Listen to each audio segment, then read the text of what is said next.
Jusqu'à présent, nous avions vu comment déclarer, comment initialiser et aussi comment affecter une variable. Intéressons-nous ici à comment afficher une variable, puis à comment lire sa valeur depuis le clavier. Commençons par l'affichage. Si l'on regarde le programme d'exemple simple suivant, les lignes d'affichage, ce sont ces trois lignes ici en bas. Examinons-les maintenant plus en détail. La ligne qui nous intéresse est donc la suivante, qui, si l'on suppose qu'on a une variable n de type entier qui contient la valeur 4, va nous afficher le message « la variable n contient 4 ».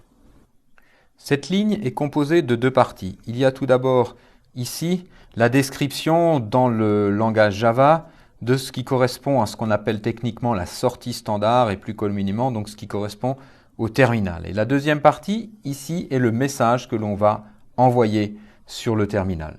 Ce message est lui-même, comme vous le voyez, composé de plusieurs morceaux. On a tout d'abord ici entre double quote une chaîne littérale qui va s'écrire telle qu'elle sur la sortie. Puis l'on a ici une expression Java, c'est-à-dire quelque chose qui va être évalué avant d'être affiché.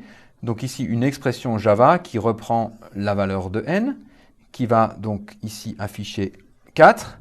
Puis on retrouve enfin une troisième ici et dernière partie qui est de nouveau un message qui ici est simplement réduit au point, qui va permettre d'afficher ce point.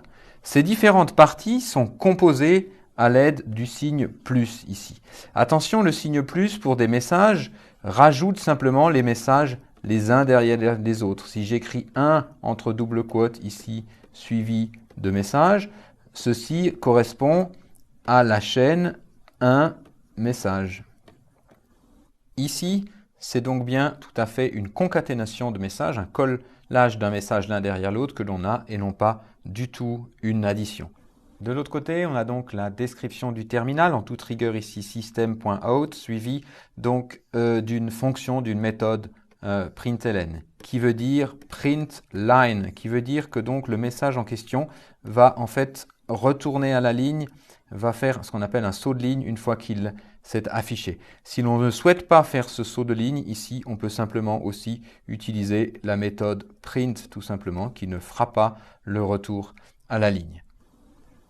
Donc, pour résumer, si vous voulez afficher une expression, un message, vous commencez par donc taper system.out.println si vous voulez un saut à la ligne, et puis ensuite derrière, entre guillemets ici les messages littéraux affichés tels que vous les écrivez, et puis des expressions concaténées, donc combinées avec ce signe plus. Si vous ne souhaitez pas faire le saut à la ligne, à ce moment-là, vous utilisez la fonction print au lieu de la fonction println, ce qui fait que les différents messages s'afficheront cette fois-ci les uns derrière les autres, collés, et non pas les uns à la suite des autres, ligne à ligne.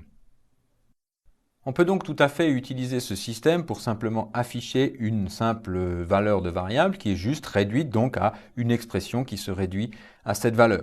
Mais vous pouvez aussi combiner avec n'importe quelle expression Java. Donc par exemple ici, vous pouvez tout à fait afficher un message qui comporte le début de phrase le double de, puis ensuite qui va évaluer la valeur de n, ensuite rajouter le message tel quel est, et puis ici évaluer une expression Java. C'est une expression Java aussi compliquée que vous voulez, dont la valeur sera donc affichée en tant que telle.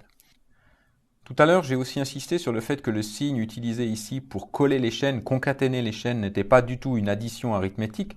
Donc comment faire si vous voulez afficher une expression qui contient une addition? Pour cela, il faudra absolument utiliser et protéger par des parenthèses, de sorte que l'expression parenthésée ici soit évaluée dans un sens arithmétique et non pas dans un sens de valeurs de chaîne collées les unes derrière les autres. Par exemple, si n vaut 4 et puis que n carré vaut 16, alors ici cette expression va évaluer n qui fait 4 plus au sens de l'arithmétique ici 16 qui va nous donner la valeur 20, et ensuite cette valeur va être ici affichée en tant que telle, et donc ça nous affichera n plus n carré égale ici 20.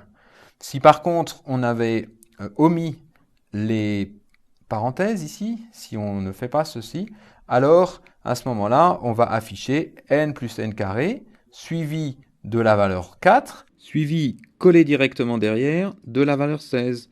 Et donc, on aurait comme message n plus n carré égale 416, ce qui n'est certainement pas ce que l'on veut. Et donc, pour pouvoir garantir que l'évaluation n plus n carré ici est évaluée au sens arithmétique, il faut la protéger par des parenthèses. Déroulons maintenant pas à pas l'exemple du cours. On commence pour cela par déclarer une variable ici n que l'on initialise à la valeur 4. Ensuite, on déclare une variable n carré que l'on n'initialise pas, donc on ne connaît pas sa valeur initiale. Puis, on fait une affectation avec tout d'abord donc l'évaluation ici de l'expression n qui va nous donner donc 4 fois n qui nous redonne la valeur 4, qui va donc bien sûr s'évaluer à 16. Et puis cette valeur 16 va donc être recopiée dans n carré. Et donc on aura ici en mémoire 4 dans n et 16 dans n carré. Ce qui fait qu'on va ensuite afficher ici un message la variable n contient qui va s'afficher telle qu'elle, puis ici évaluation de l'expression n, c'est-à-dire remplacée par la valeur de n, et on aura donc le message la variable contient 4. Puis on passe à la ligne suivante, ici qui va afficher le message le carré de n, puis évaluer l'expression ici n au sens Java, donc le remplacer par sa valeur 4, puis rafficher littéralement la chaîne est, puis évaluer l'expression n carré ici, donc la remplacer par la valeur 16, puis ensuite concaténer, rajouter derrière la chaîne littérale qui contient le point, ce qui fait que l'on va avoir donc le message le carré de 4 et 16. Enfin, dans la dernière ligne, on aura de la même façon affichage du message le double de n est. Notez ici que c'est bien la lettre n, puisqu'elle est comprise entre les doubles quotes, qui est affichée. C'est la lettre, le mot n qui est affiché. Ce n'est pas une expression comme on avait précédemment ici, ou comme on peut avoir à cet endroit-là. Donc le double de n est, suivi donc de l'expression 2 fois n, où on va donc rechercher la valeur de n, 4, la multiplier par 2, et donc qui va s'évaluer à 8 pour afficher ici le message 8, suivi donc du message point, et enfin du retour à la ligne à cause du println. Une petite question maintenant. Détaillons pas à pas l'exécution du code de la question. On commence par déclarer une variable a de type entier que l'on initialise à la valeur 2, puis l'on déclare une variable b de type entier que l'on initialise à la valeur 1, puis ensuite on a une affectation où on a ici une expression qui va évaluer donc a qui vaut 2, puis qui va évaluer ici b fois 2, c'est-à-dire 1 plus 2, ce qui va nous donner la valeur 3. On va donc ici avoir la valeur 2 fois 3 qui va être mise dans b. Donc pour résumer ici, l'expression s'évalue à 6 et donc on met la valeur 6 dans b. Puis ensuite, on va arriver à la dernière ligne qui va afficher l'expression de a ici 2, puis afficher la chaîne virgule, puis afficher la valeur de b ici, c'est-à-dire 6. Une deuxième question. Regardons le déroulement pas à pas du code de la question précédente. On commence par déclarer une variable a de type entier que l'on initialise à la valeur 1, puis l'on déclare une variable b de type entier que l'on initialise à la valeur 2, puis on arrive à une affectation où on évalue ici l'expression b qui va donc nous retourner 2 et on va mettre 2 ici dans a. Puis on évalue l'expression qui suit ici a et on va recopier cette expression dans b. Ce qui fait qu'au final, lors de l'affichage, on va avoir ici l'évaluation de l'expression a, 2, évaluation de la chaîne virgule telle qu'elle, puis ensuite évaluation de l'expression b qui vaut 2 et donc ça nous affichera 2,2. À ce stade-là, on peut donc se demander comment échanger la valeur de deux variables, puisque l'on voit que dans l'exemple précédent, en fait, on n'a pas du tout échangé les deux variables, mais on a simplement recopié la valeur de b partout dans les deux variables, dans a et dans b. Pour échanger deux variables, la question qu'on pourrait se poser, c'est comment vous le feriez si vous aviez à échanger le contenu de deux verres. Supposons que vous ayez un verre de grenadine et que vous ayez un verre de menthe. Ici, donc le verre de menthe, je vais l'appeler B, le verre de grenadine, je vais l'appeler A. Comment vous pouvez faire pour échanger le contenu des deux verres? La bonne solution, c'est simplement d'introduire un troisième verre. un troisième vers, disons-le, appelons-le simplement TMP, eh bien ce n'est pas plus difficile en programmation. Si on veut échanger le contenu de deux variables, il suffit d'introduire une variable temporaire, temp, ici, qui va nous permettre de transférer les valeurs. Par exemple, ici, on a donc A initialisé à 1 et B initialisé à 2, et on va donc introduire une variable temporaire temp, dans laquelle on commence par recopier la valeur de A ici, puis ensuite, ce que l'on va pouvoir faire, c'est recopier la valeur de B dans A, puisque la valeur de A ayant été sauvegardée dans temp, on peut maintenant tranquillement remplacer dans A la valeur initiale par la valeur de B. Puis ensuite, en dernier lieu, on va recopier la valeur que l'on avait sauvegardée dans temp dans la variable B, ici, ce qui va nous mettre donc la valeur 1 dans la variable B, ce qui fait bien qu'au début, on avait 1 dans A et 2 dans B, et on voit bien qu'on a ici échangé le contenu initial des deux variables A et B. Passons maintenant à la lecture de la valeur d'une variable depuis le clavier. Reprenons pour ça notre exemple favori avec le calcul et l'affichage du carré ou du double de n. Et supposons que maintenant ce programme, on veuille non pas le faire pour une valeur n égale 4, mais que l'on veuille demander la valeur de n au clavier à l'utilisateur. Comment faire? Pour cela, on va simplement remplacer la ligne qui affectait la valeur 4 à n par un ensemble de lignes qui vont nous permettre, et que l'on va détailler juste dans la suite, qui vont nous permettre d'affecter une valeur lue au clavier à la variable n. Pour cela, il faut commencer par importer ce que l'on appelle techniquement la classe scanner. C'est ce que vous faites en ajoutant cette ligne une fois au début de votre programme. Import java.util.scanner avec toujours le point virgule. Une fois que vous avez mis cette ligne, vous pouvez donc déclarer une variable, je l'ai appelée ici KB, une variable KB donc de type scanner, et l'initialiser en la liant au clavier, ce qu'on appelle techniquement l'entrée standard, in comme input, entrée. L'entrée standard, donc le clavier ici représenté par system.in. Donc tout ce que vous avez à faire, c'est d'écrire cette ligne, scanner avec un nom de variable, donc KB ici, égale new scanner, parenthèse system.in, point virgule. Et à partir de là, vous pourrez utiliser la variable KB pour pouvoir lire des variables au clavier. Cette ligne doit être écrite une fois et une seule pour tout le programme. Vous n'avez besoin que de faire une fois le lien vers le clavier. À ce stade du cours, vous l'écrirez dans le main et à partir de cette ligne, vous pourrez donc utiliser la variable KB pour pouvoir lire des valeurs. On peut par exemple vouloir lire un entier au clavier pour pouvoir initialiser une variable, comme fait ici. Donc je déclare une variable n de type entier que j'initialise avec une lecture au clavier qui s'écrit de la façon suivante. Donc KB, la variable scanner que j'avais précédemment déclarée, KB, point, et puis ici une lecture d'un entier, donc next int pour lire le prochain entier, parenthèse, parenthèse, et puis on termine donc l'instruction d'initialisation de notre variable. Tout ceci est peut-être un peu technique, mais il suffit en fait simplement de suivre la procédure expliquée ici en 3 étapes que je vous résume encore une fois. Tout d'abord, vous ajoutez cette ligne une fois au tout début de votre programme. Ensuite, vous ajoutez cette ligne une seule fois là où vous en avez besoin, pour l'instant, disons dans le main, pour déclarer une variable de type scanner. Et ensuite, vous utilisez autant de fois que vous avez besoin la lecture de, par exemple, ici, un entier avec nextInt. La méthode nextInt fonctionne plus exactement de la façon suivante. Donc, elle commence par arrêter momentanément le programme et elle va ensuite attendre que l'utilisateur saisisse une valeur et appuie sur la touche entrée, la touche return.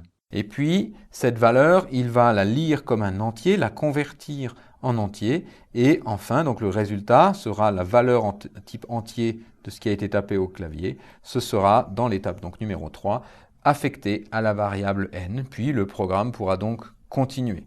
NextInt est donc ce qu'on appelle une méthode, si vous voulez, une fonction, un traitement associé à l'objet scanner. Il existe bien sûr la possibilité de lire plein d'autres choses, plein de valeurs d'autres types. Par exemple, si l'on veut lire une valeur décimale, donc une valeur de type double, ce qu'on va utiliser, c'est la fonction nextDouble. Donc par exemple, pour initialiser une variable x de type double avec une valeur lue au clavier, on écrira donc la déclaration double x et puis ici donc l'initialisation égale kb.nextDouble parenthèse parenthèse, ce qui lira au clavier une valeur de type double, donc une valeur décimale. Prenons un exemple pas à pas. Ici donc on commence avec la ligne de déclaration usuelle par créer un scanner qui va nous associer le clavier à donc un scanner que j'ai décidé ici d'appeler KB. Ensuite, ce qu'il faut, c'est avertir l'utilisateur qu'on veut entrer une valeur. Donc pour ça, on va lui afficher avec la technique que l'on a vue précédemment un message. Ici, entrer une valeur pour n, par exemple. Puis, on va aller lire la valeur ici au clavier avec donc la méthode nextInt de l'objet que l'on a créé, KB. Supposons donc qu'à ce stade-là, par exemple, l'utilisateur tape au clavier la valeur 2, et donc cette méthode ici va s'évaluer, va aller lire sur le clavier et va s'évaluer à la valeur 2, ce qui fait que donc ensuite 2 va se mettre comme valeur initiale dans la variable n. Et on peut passer donc à l'étape suivante. De façon classique, ici, on va évaluer n fois n qui va nous faire 4. On va mettre 4 dans la variable n carré. Puis, on va afficher ici le message « La variable contient évaluation de l'expression n », ce qui nous permettra donc d'afficher ici, par exemple, la valeur, on a décidé d'afficher ici la valeur de n2.